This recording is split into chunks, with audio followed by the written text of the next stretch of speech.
Pauza një javore më e mirë se ardhur është për klubin e futbollit Bashkimi të Kumanovës, që në gjiron e parë pësoi humbje të thellë nga Sileksi si pasojë e vonesës së përgatitjeve që i nisi vetëm disa ditë para fillimit të sezonit të ri.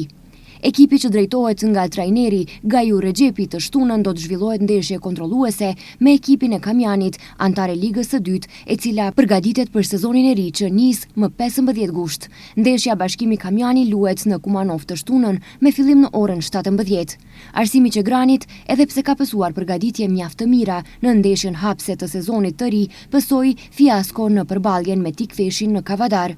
Kështu që stafi teknik që drejtohet nga Vildan Saliu ka shtuar intensitetin e stërvitjeve, ndërsa të shtunën në Gosivar do të zhvillon ndeshje kontrolluese me Teteksin e Tetovës, me të vetmin qëllim që deri më 8 gusht të jetë në nivelin e duhur për ndeshjen e Xhiros së dytë kundër Bregalnicës në Shtip.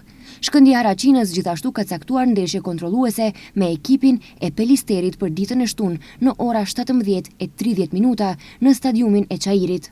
Ndeshje kontrolluese po të shtunën do të zhvillon edhe Strugal Trimlum kundër Ohrit. Të gjitha ekipet ndeshjet kontrolluese do t'i zhvillojnë të shtunën. Në gjiron e dytë në ligën e parë, më 8 dhe 9 gusht takohen Bashkimi Tikfeshi, Bregalnica Arsimi, Skopje Struga Trimlum, Shkëndija Raqinës Sileksi dhe Vardari Shkëndija.